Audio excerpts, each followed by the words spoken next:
Good morning student. आज हम पढ़ेंगे पार्ट 5 बसंत भाग 3 का पार्ट 5 चिट्ठियों की अनूठी दुनिया। अब आप लोग देखते होंगे कि अब कोई चिट्ठी लिखता ही नहीं है। अब सबके हाथ में मोबाइल होता है, उससे मैसेज कर देते हैं, उससे बात कर लेते हैं।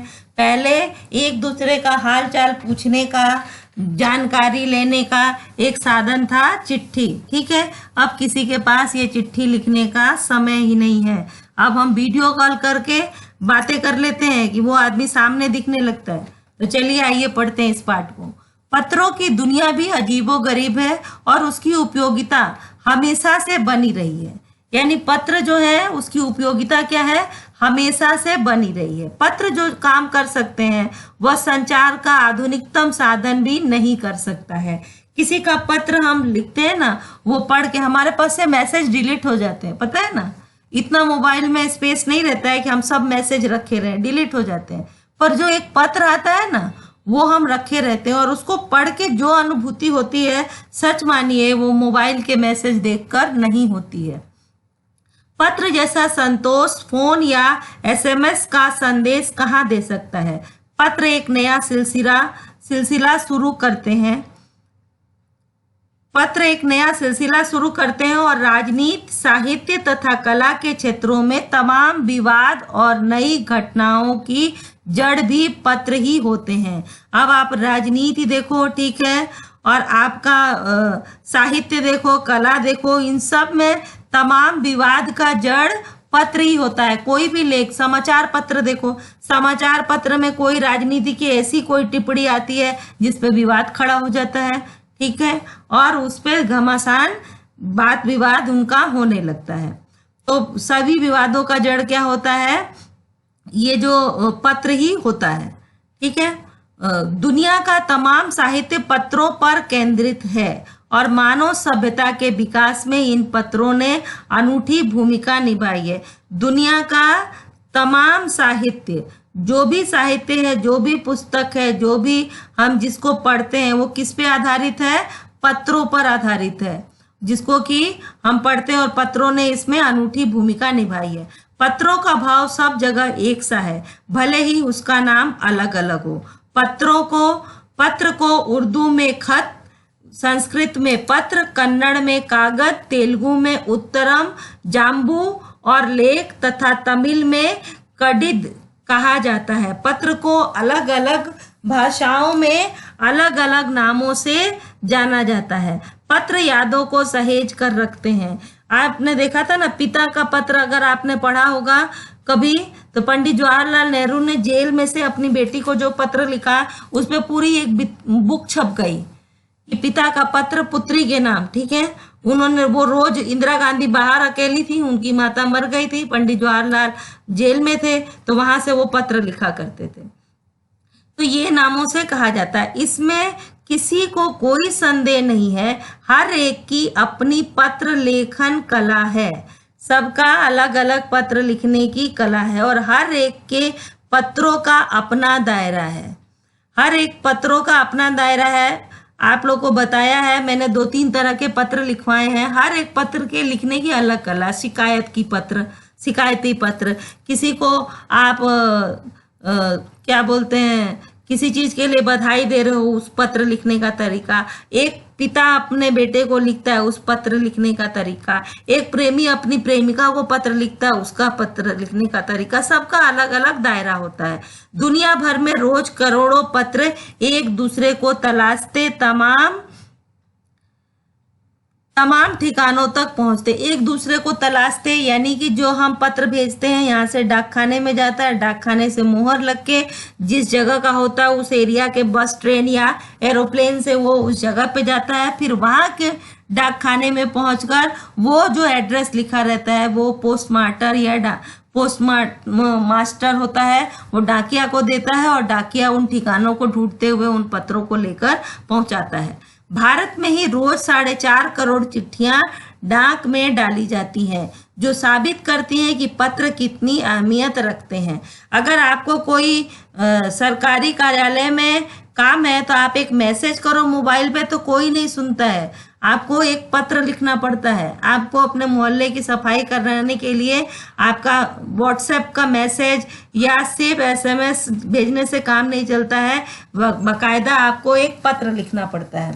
पंडित जवाहरलाल नेहरू ने सन 1953 में सही ही कहा था कि हजारों सालों तक संचार का साधन केवल हरकारे, रनर्स, हरकारे किसको कहते हैं?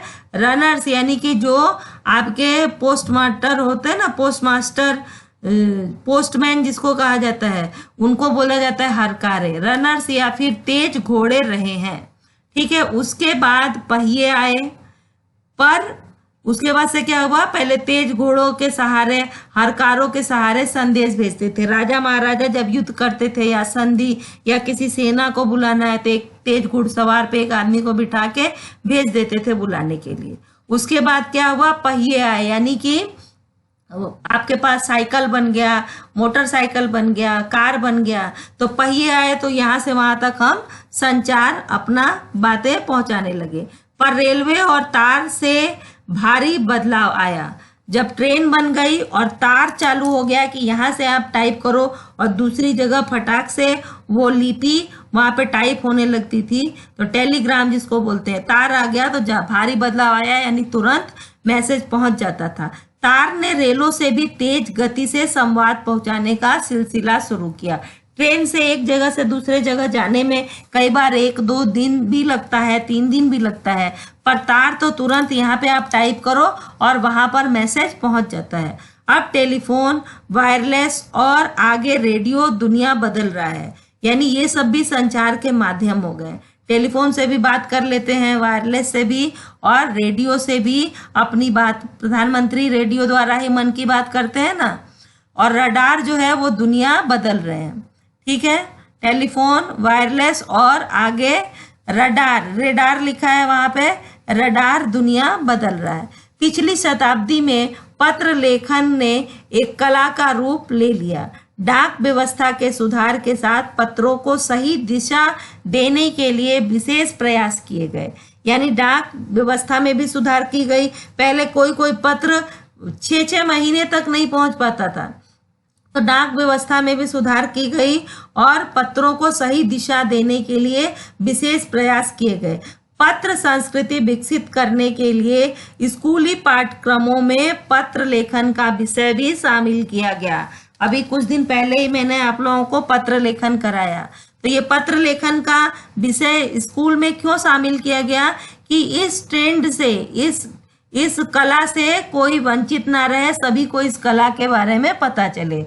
तो ये जो पत्र लेखन का जो कला है वो स्कूलों में, स्कूल के पाठ्यक्रम में सम्मिलित किया गया। भारत ही नहीं, दुनिया के कई देशों में ये प्रयास चले और विश्व डाक संघ ने अपनी ओर से भी काफी प्रयास किया। जो विश्व स्तर पर प्रयास किया गया वो किसने किया? विश्व डाक संघ ने अपनी ओर से काफी प्रयास किया।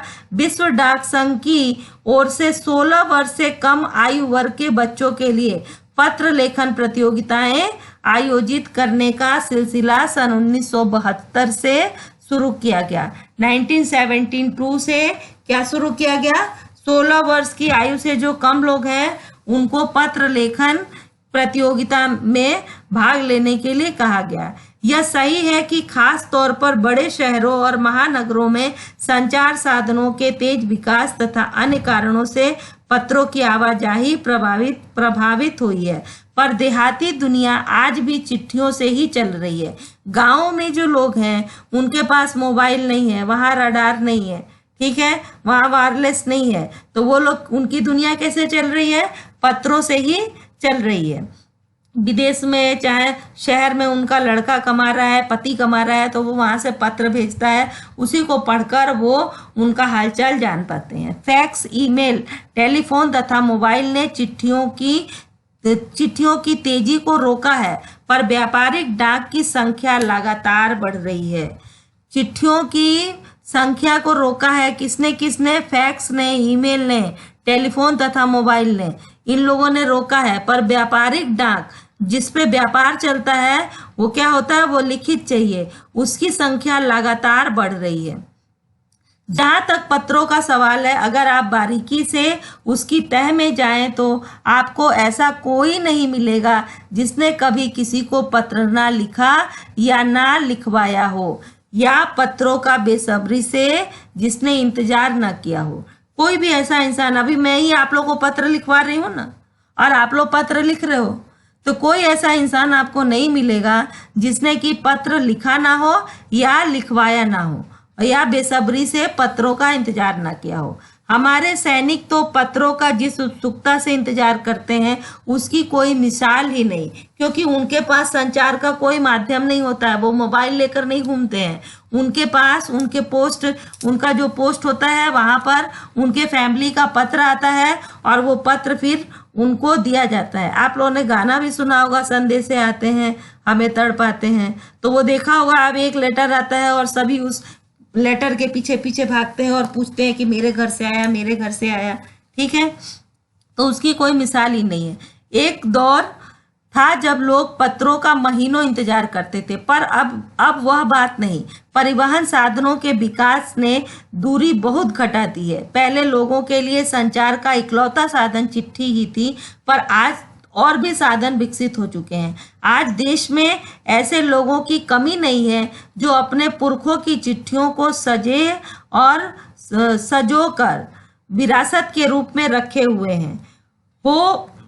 हुए हो या फिर बड़े बड़े लेखक, पत्रकारों, उद्यमी, कवि, प्रशासक, सन्यासी या किसान।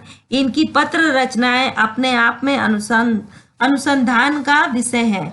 अनुसंधान का विषय यानी जिस पे हम रिसर्च कर सके, ऐसे विषय हैं। अगर आज जैसे संचार साधन होते तो पंडित नेहरू अपनी पुत्री इंदिरा गांधी को फोन करते, पर तब पिता के पत्र पुत्री के नाम नहीं लिखे जाते, जो देश के करोड़ों लोगों को प्रेरणा देते हैं। मैंने आपको स्टार्टिंग में ही बताया कि वो जेल में थे, तो उनकी बेटी जो इंदु यानी इंदिरा गांधी थी वो बाहर थी और उनकी माता का निधन हो गया था, तो वो पत्र के द्वारा ही अपनी पुत्री का मनोबल बढ़ाते रहते थे। तो वो क्या हो गया, लाखों करोड़ों लोगों को प्रेरणा देते हैं। पत्रों को तो आप सजे कर रख लेते हैं, पर एसएमएस संदेश को आप जल्दी ही भूल जाते हैं। कितने संदेशों को आप सजे कर रख सकते हैं? तमाम महान हस्तियों की तो सबसे बड़ी यादगार या धरोहर उनके द्वारा लिखे गए पत्र ही है। जो बड़े बड़े महान लोग हैं उनका धरोहर क्या है, उनके द्वारा लिखे गए पत्र ही है। भारत में इस श्रेणी में राष्ट्रपिता महात्मा गांधी को सबसे आगे रखा जाता है। दुनिया के तमाम संग्रहालय जानी मानी हस्तियों के पत्रों का अनूठा संकलन भी है। दुनिया के तमाम संग्रहालय जो म्यूजियम होते हैं वो जानी मानी हस्तियों के पत्रों का अनूठा संकलन भी है, यानी वहाँ उनके पत्र रखे जाते हैं। तमाम पत्र देश, काल और समाज को जानने समझने का असली पैमाना है। भारत में आज़ादी के पहले महासंग्राम के दिनों में जो कुछ अंग्रेज अफसरों ने अपने परिवारजनों को पत्र में लिखे, वे आगे चलकर बहुत महत्व की पुस्तक बन गए। यानी यहाँ जब अंग्रेज शासन कर रहे थे और यहाँ से जो अपनी फैमिली को वो पत्र लिखते थे, तो अपने परिवार में तो आदमी सच्चाई बताता है ना कि यहाँ पे हम ऐसा कर रहे हैं, वैसा कर रहे हैं, यहाँ ऐसा माहौल है। तो वो आगे चलकर क्या हो गए, वो पुस्तक बहुत ही महत्व के बन गए, जो उन लोगों ने अपनी फैमिली को पत्र लिखे। इन पत्रों ने साबित किया कि यह संग्राम कितनी जमीनी मजबूती लिए हुए था, कि ये जो संग्राम था वो कितना जमीनी मजबूती लिए हुए था, जो अंग्रेजों से हमने आज़ादी के लिए लड़ाई करी। महात्मा गांधी के पास दुनिया भर से तमाम पत्र केवल महात्मा गांधी इंडिया लिखे आते थे, यानी कि सिर्फ महात्मा गांधी का नाम और एड्रेस में इंडिया लिख के आता था, और वे जहां भी रहते थे वहां तक पहुंच जाते थे।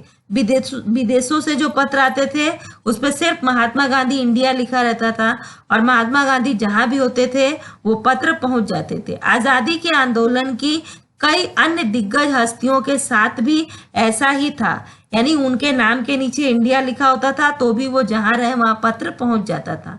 गांधी जी के पास देश दुनिया से बड़ी संख्या में पत्र पहुंचते थे और पत्रों का जवाब देने के मामले में उनका कोई जोड़ नहीं था, यानी जो भी पत्र आए उसका जवाब गांधी जी देते ही थे। कहा जाता है कि जैसे ही उन्हें पत्र मिलता था उसी समय वे उसका जवाब भी लिख देते थे।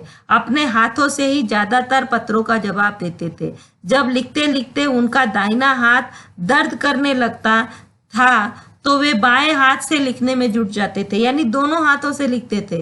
दाहिना हाथ दर्द करने लगे तो फिर वो क्या करते थे, बाएं हाथ से लिखने में जुट जाते थे। महात्मा गांधी ही नहीं, आंदोलन के तमाम नायकों के पत्र गांव-गांव में मिल जाते हैं। पत्र भेजने वाले लोग उन पत्रों को किसी प्रशस्ति पत्र से कम नहीं मानते हैं। अगर आंदोलन के समय जो पत्र आते थे गांव में, तो गांव के लोग उनको प्रशस्ति पत्र से कम नहीं मानते थे। और जैसे एक सर्टिफिकेट होता है ना आपके लिए, प्रशस्ति पत्र, उसी तरह उससे वो कम नहीं मानते थे। और कई लोगों ने तो उन पत्रों को फ्रेम कराकर रख लिया है। यह है पत्रों का जादू। यही नहीं, पत्रों के आधार पर ही कई भाषाओं में जाने कितनी किताबें लिखी जा चुकी हैं। वास्तव में पत्र किसी दस्तावेज से कम नहीं है। पंत के 200 पत्र, बच्चन के नाम और निराला के पत्र हमको लिखियो है कहा तथा पत्रों के आईने में दयानंद सरस्वती समेत कई पुस्तकें आपको मिल जाएंगी। पंत के 200 पत्र, ठीक है, बच्चन के नाम और निराला के पत्र, जो सूर्यकांत त्रिपाठी निराला थे उनके पत्र, हरिवंश राय बच्चन के पत्र, ठीक है, तो वो बहुत सारे पत्र आपको मिल जाएंगे।